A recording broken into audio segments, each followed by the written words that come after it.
20वीं सदी तारीख की एक ऐसी सदी जिसे आज तक की सबसे ज़्यादा ख़तरनाक, इनकलाबी और खूनी सदी कहा जाए तो गलत ना होगा, क्योंकि इस सदी के पहले 50 सालों में ही दुनिया की सबसे ज़्यादा ख़तरनाक और खूनी जंगों में से 2 जंगें लड़ी गईं, पहली जंग अज़ीम और दूसरी जंग अज़ीम। अब इन जंगों में हद से ज़्यादा नुकसान, माली और जानी नुकसान की वजह से कुछ अक्लमंद लोगों ने ये सोचा कि अब अगर दुनिया में अमन कायम करना है और ऐसे हालात को पैदा होने से रोकना है जिससे कोई और जंग शुरू ना हो जाए, तो हमें इंटर गवर्नमेंटल ऑर्गेनाइजेशंस फॉर्म करनी होंगी, IGO, यानी ऐसे प्लेटफॉर्म्स बनाने होंगे जो कि मुल्कों के दरमियान अगर कोई भी डिस्प्यूट है, कोई भी मसला है, तो वो इसे सॉल्व करेंगे। और फिर इसी के चलते 1944 में IMF, वर्ल्ड बैंक, 1945 में यूनाइटेड नेशन, 1948 में वर्ल्ड हेल्थ ऑर्गेनाइजेशन, 1949 में नेटो, 1993 में यूरोपियन यूनियन, 1995 में वर्ल्ड ट्रेड ऑर्गेनाइजेशन और इसके अलावा बहुत सी दूसरी ऑर्गेनाइजेशंस फॉर्म की गई। बहरहाल समझने वाली बात यह है कि इन ऑर्गेनाइजेशन के जो बनाने का मकसद था ना, एटलीस्ट ऑन पेपर, कि इनके ज़रिए मुल्कों को ताकतवर किया जाएगा, उनके सिस्टम को स्ट्रॉन्ग किया जाएगा। लेकिन विद टाइम ये मालूम हुआ कि इन ऑर्गेनाइजेशन के ज़रिए मुल्कों को ताकतवर कम और इन्हें कंट्रोल ज़्यादा किया जा रहा है। इन शॉर्ट, इन ऑर्गेनाइजेशन के ज़रिए मुल्कों की लगामें अपने हाथ में ली जा रही हैं और उन पर हुकूमत की जा रही है। और फिर यहीं से कॉन्सेप्ट निकलता है, यहीं से कॉन्स्पिरेसी थ्योरीज निकलती हैं न्यू वर्ल्ड ऑर्डर की, जो कि ये कहती है कि आहिस्ता आहिस्ता दुनिया के अमीर तरीन और ताकतवर लोग खुफिया तरीके से एक आलमी हुकूमत लाना चाह रहे हैं, जिसे बिहाइंड दी सीन्स ये कंट्रोल कर रहे होंगे और वो आलमी हुकूमत पूरी दुनिया को कंट्रोल कर रही होगी। अब ये ताकतवर और अमीर तरीन लोग कौन हैं? ये जो न्यू वर्ल्ड ऑर्डर का कॉन्सेप्ट है ना, ये ओरिजिनली कहाँ से निकला है और इसे आहिस्ता आहिस्ता किस तरह दुनिया पर इम्प्लीमेंट किया जा रहा है, चले जानते हैं आज की इस वीडियो में। लेकिन वीडियो शुरू करने से पहले, मेरा नाम फैज़ान रज़ा मारफानी है और आज की इस वीडियो में मैं आपका होस्ट हूँ। तो देखिए, न्यू वर्ल्ड ऑर्डर की कॉन्स्पिरेसी थ्योरी शुरू होती हैं 1782 के बाद, जब अमेरिका की मोहर the great seal of America की बैक साइड पर इस जुमले के साथ नेवस ऑर्डो सिक्टोरम, जिसका मतलब है न्यू ऑर्डर ऑफ एजेस, इसके साथ ये आंख बनाई गई, जिसे ऑल सीइंग आई या आई ऑफ प्रोविडेंस कहा जाता है। अब ये आंख इतनी ज़्यादा कंट्रोवर्शियल इसलिए क्योंकि इसे एज अ सिंबल इल्यूमिनाटी और फ्री मैसनरी जैसी सीक्रेट सोसाइटीज़ इस्तेमाल करती हैं। अब ये सीक्रेट सोसाइटीज़, फ्री मैसनरी और इल्यूमिनाटी कौन है या फिर ये क्या है, पहले इसको जान लेते हैं, क्योंकि आज की इस वीडियो में इन अल्फाजों का इस्तेमाल मैं थ्रो आउट करने वाला हूँ। तो पहले जान लेते हैं सीक्रेट सोसाइटीज़ के बारे में। तो देखिए, सीक्रेट सोसाइटी एक ऐसे खुफिया माशरे को कहा जाता है जहाँ पर गौर व फिक्र के बाद लोगों को भर्ती किया जाए। ये जो भर्ती किए गए लोग हैं, इनके साथ स्पेशल नॉलेज या फिर सीक्रेट नॉलेज शेयर करने का वादा किया जाए और ये जो भर्ती किए गए लोग हैं, इनसे वादा लिया जाए कि इन्हें जो भी सीक्रेट बताए जाएंगे ये उसे किसी के साथ भी शेयर नहीं करेंगे। अब फ्री मैसनरी पर आए तो देखें, फ्री मैसनरी दुनिया की one of the largest secret society है, यानी यहाँ पर भी गौर व फिक्र के बाद लोगों को भर्ती किया जाता है। इन लोगों के साथ स्पेशल नॉलेज या फिर सीक्रेट नॉलेज शेयर करने का वादा किया जाता है और इनसे ये वादा लिया जाता है कि ये इन सब चीज़ों को सीक्रेट रखेंगे। अब इस सोसाइटी का मकसद क्या है, इस सोसाइटी के मेंबर किसकी इबादत करते हैं और ये जो स्पेशल नॉलेज या सीक्रेट नॉलेज की बात की जा रही है, ये कहाँ से आती है, इस पर बात करें तो देखें, बताने को इस सोसाइटी का मकसद है माशरे को अच्छा बनाना, दुनिया को जन्नत बना देना। कैसे? लोगों को एजुकेट करके, उन्हें ज़िंदगी का मकसद समझा के और उस मकसद को अचीव करने के लिए गाइडेंस देके। इन शॉर्ट, इस सोसाइटी का मकसद है दुनिया को एक बेहतर जगह बनाना। लेकिन इसी के साथ एक सवाल पैदा होता है कि अगर इस सोसाइटी का मकसद इतना ही पायस है, ये सोसाइटी लोगों की इतनी मदद करना चाहती है, दुनिया को एक बेहतर जगह बनाना चाहती है, तो ये क्यों अपनी जो चीज़ें हैं, अपनी जो रसूमात हैं, उसको खुफिया रखती है?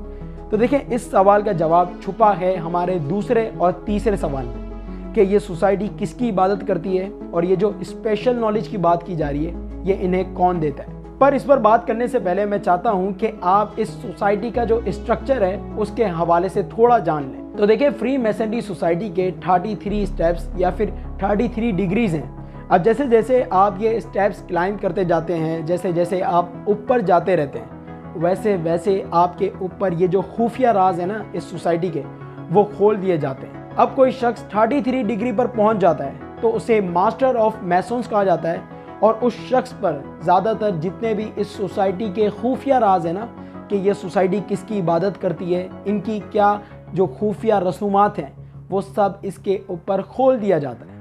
यानी अगर आपको जानना है कि ये सोसाइटी किसकी इबादत करती है, इसकी क्या रसूमात हैं, इसके क्या बिलीव्स हैं, इसका क्या मकसद है, तो आपको किसी ऐसे शख्स को पढ़ना पड़ेगा जो कि 33 डिग्री का हो, जो कि मास्टर ऑफ मैसन्स हो। तो चलें ऐसे ही एक शख्स की ज़बान में जानते हैं कि ये सोसाइटी किसकी इबादत करती है। एल्बर्ट पाइक हम लोगों को ये बताना चाहते हैं कि हम मसोनिक रिलीजन के मानने वाले लूसीफेरियन डॉक्ट्राइन यानी शैतान या इब्लीस के जो कानून हैं उसको मानते हैं। जिस तरह उजाले के बगैर अंधेरा नहीं होता, सफ़ेद के बगैर काला नहीं होता, खूबसूरती के बगैर बदसूरती नहीं होती, इसी तरह शैतान के बगैर नाऊज़ बिल्लाह खुदा भी नहीं है। यानी शैतान और खुदा एक दूसरे के अपोजिट हैं, जिसका मतलब खुदा और शैतान एक बराबर हैं। बल्कि इब्लीस शैतान जो है वो खुदा से बेहतर है, क्योंकि वो गॉड ऑफ लाइट है। वो अपने मानने वालों के साथ स्पेशल नॉलेज या सीक्रेट नॉलेज शेयर करता है। अब ये जो स्टेटमेंट है इसे ज़्यादातर फ्री मेसन्स नहीं मानते। वो कहते हैं कि ये स्टेटमेंट गलत है, ये स्टेटमेंट फ्री मेसन्स को बदनाम करने के लिए कही गई है, या फिर ये स्टेटमेंट किसी और ने कही थी और इसे एल्बर्ट पाइक के नाम से जोड़ा जाता है। जो भी हो, अगर आप फ्री मेसन्स ऑथर को पढ़ेंगे तो आपको उनकी किताबों में ये अल्फाज ज़्यादातर मिलेंगे, वी आर लूसीफेरियंस, जिसका मतलब तो ये बनता है कि हम शैतान या इब्लीस के मानने वाले हैं। बहरहाल इल्यूमिनाटी पर आए तो इसे फ्री मैसनरी से इंस्पायर्ड होकर एडम वाइसहाउट ने 1776 में बनाया था, और इसका मकसद था एक ऐसी दुनिया का क़याम जहाँ पर कोई मज़हब ना हो, जहाँ कोई रिलीजियस, सोशल, मॉरल वैल्यूज़ ना हो, यानी कोई अच्छे बुरे की तमीज़ नहीं, कोई आपके जो ये रिश्ते होते हैं सोशल, वो भी ना हो। इनके नज़दीक जब ऐसा होगा, यानी सोसाइटी में से ये वैल्यूज़ ख़त्म हो जाएंगी, आपकी रिलीजियस, मॉरल और सोशल वैल्यूज़ ख़त्म हो जाएंगी, तो एक ऐसी दुनिया का क़याम होगा जहाँ पर इक्वालिटी होगी, जहाँ पर भाईचारा होगा, मोहब्बत होगी, जहाँ पर लोगों पर हुकूमत नहीं की जाएगी बल्कि उन्हें कंट्रोल किया जाएगा। अब ये जो सारा नज़रिया है, ये जो सारा आइडिया है, इसे ऑर्डर ऑफ इल्यूमिनाटी कहा जाता है। अब जब 1782 में अमेरिका की मोहर the great seal of America की बैग पर जब न्यू ऑर्डर ऑफ एजीज के साथ ये आंख वाला सिंबल बनाया गया, तो बहुत से लोगों ने ये नज़रिया पेश किया कि इस न्यू ऑर्डर ऑफ एजीज से मुराद है ऑर्डर ऑफ इल्यूमिनाटी। और ये जो अमेरिका का बनाने का मकसद है ना, वो भी यही है, यानी अमेरिका के ज़रिए पूरी दुनिया पर इस ऑर्डर ऑफ इल्यूमिनाटी को इम्प्लीमेंट करना। अब इन बातों और इन नज़रियों के पीछे कुछ ऐसी बातें हैं जो इन क्लेम्स को, जो इन नज़रियों को मीनिंगफुल बनाती है। सबसे पहले देखें, अमेरिका के फाउंडिंग फादर्स, अमेरिका के जो ज़्यादातर प्रेसिडेंट्स रहे वो फ्री मेसन्स हैं। अगर शुरू करें अमेरिका के पहले प्रेसिडेंट जॉर्ज वाशिंगटन से, तो वो मास्टर ऑफ मैसन्स थे, यानी वो 33 डिग्री के फ्री मैसन थे। यहाँ तक कि सितंबर 18, 1793 को यूनाइटेड स्टेट्स कैपिटल की जो बुनियाद रखी गई थी वो इन्होंने मसोनिक रसूमात के अकॉर्डिंग रखी थी। इनके बाद अमेरिका के तीसरे president Thomas Jefferson, 5th president James Monroe, 7th president Andrew Jackson, इनका दौर तो कुछ ज़्यादा ही मशहूर था फ्री मैसनरी से रिलेटेड चीज़ों की वजह से, जिसमें सबसे ज़्यादा मशहूर था विलियम मॉर्गन केस। इस केस में असल में हुआ कुछ यूँ था कि एक शख्स था जिसका नाम था विलियम मॉर्गन, जो कि एक ऊपर दर्जे का, अपर लेवल का फ्री मैसन था।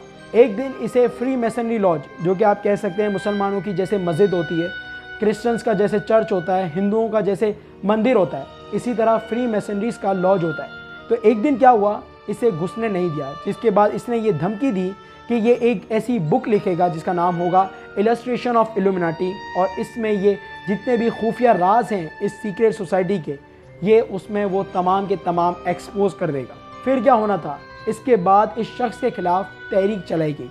सबसे पहले तो इस शख्स के खिलाफ फेक प्रोपेगेंडा, एडवर्टाइजमेंट चलाई गई। इससे भी काम नहीं चला तो ये शख्स जिसके साथ मिलकर अपनी बुक को पब्लिश करना चाह रहा था, उस प्रेस को जला दिया गया। इससे भी काम नहीं चला तो सितंबर 11, 1826 को इसे लोन की रकम अदा ना करने और शर्ट और टाई चुराने का इल्ज़ाम लगाकर अरेस्ट कर लिया गया। फिर जब इसकी रिहाई हुई जमानत पर, तो इसे दोबारा $2 का बिल ना अदा करने का इल्ज़ाम लगाकर जेल में डाल दिया गया। जिसके बाद एक दिन कुछ लोग आए, ग्रुप ऑफ पीपल आए इससे मिलने, इसकी जमानत करवाई और उसके बाद उस दिन के बाद किसी ने भी उस शख्स को नहीं देखा। अब ये जो केस था, ये जो इंसिडेंट था विलियम मॉर्गन का, इसके बाद अमेरिका में बहुत ज़्यादा फ्री मैसनरी के खिलाफ, एंड्रयू जैक्सन के खिलाफ तहरीकें चलाई गई, जिसका नतीजा ये निकला कि फ्री मैसन्स ने अपने आप को अंडरग्राउंड कर लिया। इनके जो अपने लॉजेस हैं, इनके सिंबल्स, इनकी टीचिंग्स, इनकी रसूमात, इनको और ज़्यादा खुफिया कर लिया गया।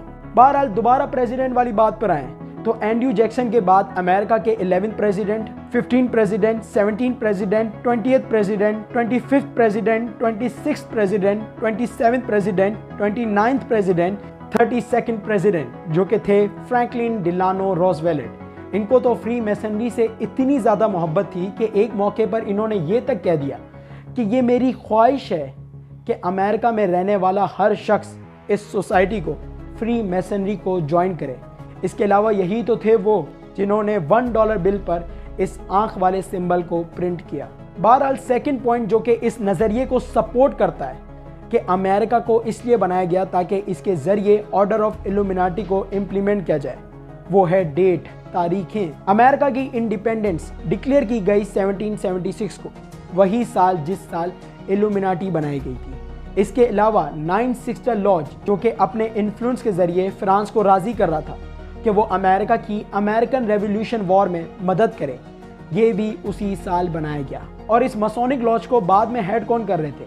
अमेरिका के फाउंडिंग फादर में से एक बेंजामिन फ्रैंकलिन। बहरहाल बहुत बात हो गई इस नज़रिए पे कि भाई अमेरिका को फ्री मैसनरी और इल्यूमिनाटी ने बनाया अपने मकसद को पूरा करने के लिए। अब थोड़ा इस पर भी बात कर लेते हैं कि कैसे वक्त के साथ ये जो न्यू वर्ल्ड ऑर्डर का कॉन्सेप्ट है, जो नज़रिया है, इसमें वक्त के साथ कैसे चेंजेस आए। तो देखें, खास करके कोल्ड वॉर से पहले, 1945 से पहले ये जो न्यू वर्ल्ड ऑर्डर का नज़रिया था ना, इसे इतना ज़्यादा नेगेटिव और कंट्रोवर्शियल तरीके से पेश नहीं किया जाता था, बयान नहीं किया जाता था। ये तो कोल्ड वॉर थी जिसके दौरान सबसे ज़्यादा ये जो न्यू वर्ल्ड ऑर्डर का कॉन्सेप्ट या नज़रिया है, इस पर बातें करी गई, इस पर बुकें लिखी गई और वगैरह वगैरह।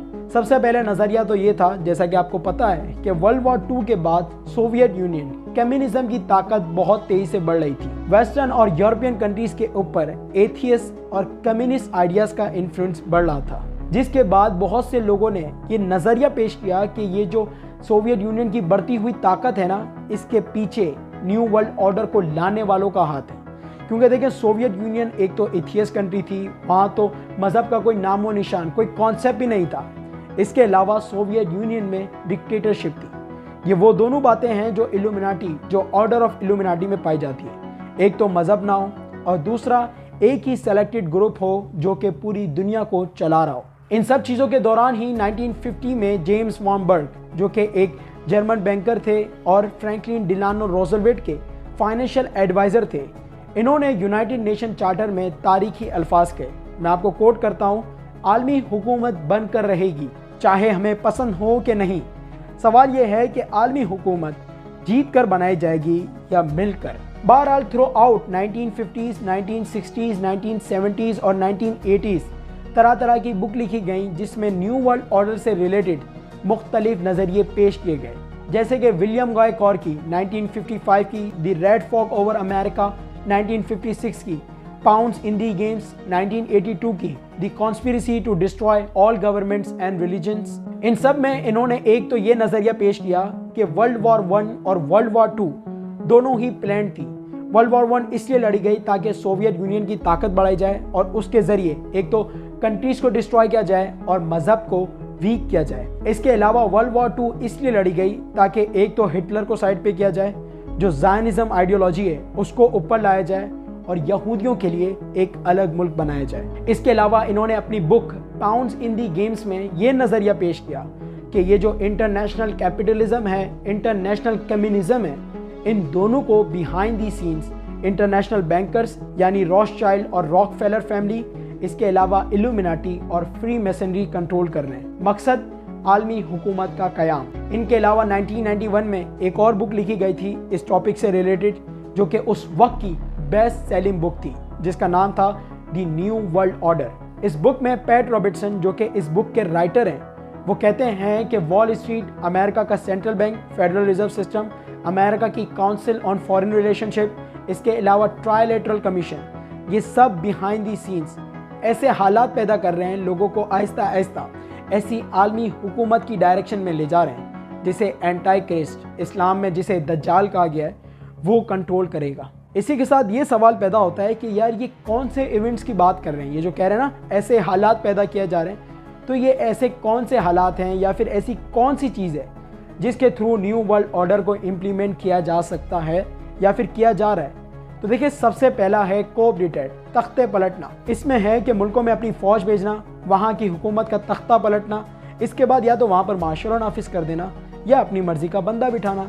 ऐसा ही हुआ है ना, पहले इराक को ग्रीन लाइट दी गई, उसके बाद जब इराक कुवैत में घुस गया तो अमन और लोगों की जान बचाने के नाम पर गल्फ वॉर शुरू की गई, जिसके ज़रिए मिडिल ईस्ट में नेटो की फोर्सेस खड़ी कर दी गई। जिसके बाद American president George H.W. Bush ने सितंबर 11, 1990 को एक स्पीच दी जिसमें इन्होंने ये कहा, अब तक हमने एक ऐसी दुनिया देखी जो कि बिखरी हुई थी, टूटी हुई थी जंगों और तजादों में, लेकिन अब एक नई दुनिया का नज़ारा नज़र आ रहा है, न्यू वर्ल्ड ऑर्डर। एक ऐसी दुनिया जहां पर इंसाफ होगा, कमज़ोर को ताकतवर से बचाया जाएगा, एक ऐसी दुनिया जहां आज़ादी और इंसानी हुकूक की इज्जत की जाएगी। अब ये जो इनके अल्फाज थे ना, इसे ज़्यादातर लोगों ने नेगेटिव ही लिया, क्योंकि ज़्यादातर लोग जानते थे कि यहाँ जो आज़ादी की बात की जा रही है इससे मुराद गुलामी है, और ये जो अमन की बात की जा रही है इससे मुराद है जंग। और फिर यही हुआ ना, इनके बाद इनके बेटे जॉर्ज W. बुश ने 9/11 को एक्सक्यूज़ बनाकर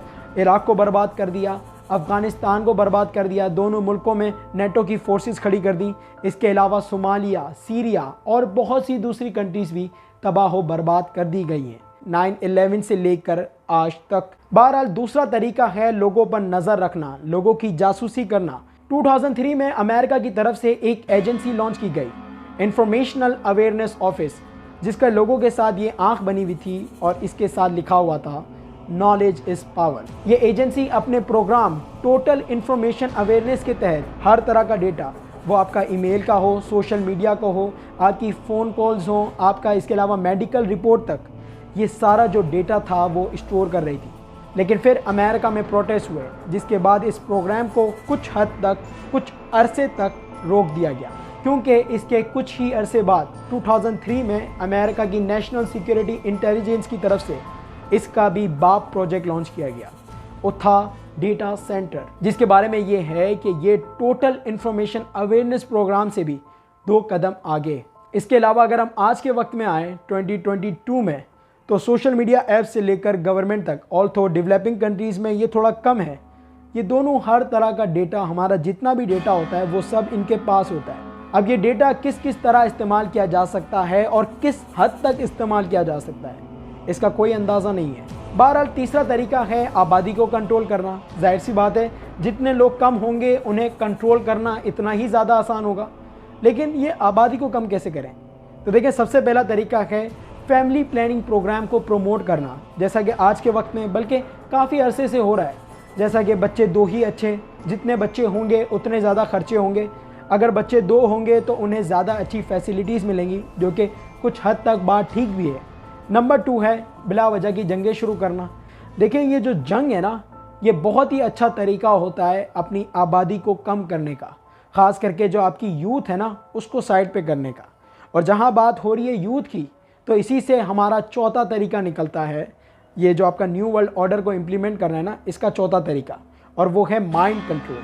देखें, अगर आपको किसी पर भी हुकूमत करनी है, अगर आपको किसी से भी अपनी बात मनवानी है ना, तो अगर आप उसका माइंड कंट्रोल कर लें तो आप सब कुछ कर सकते हैं। और आज के वक्त में अगर हम ख़ास करके अपनी यूथ की बात करें, तो आज के वक्त में सोशल मीडिया पर कैसे हमारा ब्रेन वॉश किया जाता है, कैसे हमारी जो बिहेवियर्स हैं, हमारी जैसी सोच है, उसे शेप किया जाता है, इसमें तो कोई दो राय है ही नहीं। ये कोई ढकी छुपी बात नहीं है, बल्कि ये सब के सामने है कि आज के वक्त में सोशल मीडिया के थ्रू हमारा माइंड काफ़ी ज़्यादा कंट्रोल किया जाता है। हम काफ़ी ज़्यादा सोशल मीडिया से इन्फ्लुएंस होकर अपने डिसीजंस लेते हैं और अपनी जो भी चीज़ें हैं वो करते हैं। पांचवा और आखिरी तरीका है 2 ताकतों को आमने सामने लाकर खड़ा कर देना। और ये जो आजकल के वक्त में हो रहा है कि एक तरफ अमेरिका है और दूसरी तरफ चाइना है, तो बहुत से जो कॉन्स्पिरेसी थ्योरिस्ट हैं, बहुत से रिलीजियस स्कॉलर्स हैं, उनका ये मानना है कि ये सब इसलिए किया जा रहा है कि मौका देखते ही इन दोनों के दरमियान जंग शुरू करवा दी जाए, क्योंकि जब ये दोनों डायरेक्टली जंग में इन्वॉल्व होंगे तो इसके बहुत ज़्यादा चांसेस हैं कि काफ़ी ज़्यादा नुकसान होगा। और ये जो दोनों साइड्स हैं ना, कैपिटलिज्म और कम्युनिज्म, ये एक दूसरे की जो आइडियोलॉजी है उससे तो नफ़रत करेंगे, लेकिन इसके चांसेस भी हैं कि ये खुद अपनी आइडियोलॉजी से भी नफ़रत करना शुरू कर दें कि कैपिटलिज्म के ज़रिए हमारा इतना नुकसान हुआ। जो कम्युनिज्म वाले हों वो कहें कि हमने अपनी आइडियोलॉजी को प्रमोट करने के चक्कर में इतनी ज़्यादा जानें गंवा दी। तो जब ऐसा सिनारियो होगा ना, तो लोग एक तीसरे ऑप्शन की तरफ जाएंगे, ख़ास करके एक ऐसा ऑप्शन जो अमन की बात करे, जो भाईचारे की बात करे, जो दुनिया को एक बेहतर जगह बनाने की बात करे, जैसा कि इल्यूमिनाटी और फ्री मैसनरी करते हैं। और इससे मुझे एक बाइबलिक प्रोफेसी याद आ गई, जो कि जब मैं इस पर रिसर्च कर रहा था ना, जब मैंने पढ़ी थी, जो कि कुछ यूँ है कि वो लोग जिन्होंने शैतान के साथ ताकत और दौलत के लिए मुआहिदा किया है, वो महरे बन चुके हैं लोगों को एक नाकाबिले अमल आलमी हुकूमत पर भरोसा करने के लिए। एक ऐसी आलमी हुकूमत जो दिखाई तो खूबसूरत जाएगी, लेकिन हकीकत में वो एक तबाही और जबर की हुकूमत होगी, जिसका मकसद होगा दुनिया पर शैतान और दज्जाली फितनों को इम्पोज करना। अब ऐसा होगा कि नहीं होगा, और अगर हुआ तो उस वक्त तक हम जिंदा होंगे कि नहीं, ये तो आने वाला वक्त ही बताएगा। आज की इस वीडियो के लिए मुझे इजाज़त दें। इन द एंड मैं आपसे पूछता हूँ, आपको क्या लगता है इस न्यू वर्ल्ड ऑर्डर के हवाले से? ये जो जितनी भी कॉन्स्पिरेसी थ्योरीज़ हैं, या इसमें तो कुछ कॉन्स्पिरेसी फैक्ट्स भी हैं, आपको इनके हवाले से क्या लगता है? अपनी राय कमेंट सेक्शन में ज़रूर दें। वीडियो अच्छी लगी हो तो वीडियो को लाइक करना, और अगर आप आने वाले वक्त में भी इन्फॉर्मेटिव वीडियोज़ देखना चाहते हैं तो मेरे चैनल को सब्सक्राइब करना ना भूलिएगा। अल्लाह हाफिज़।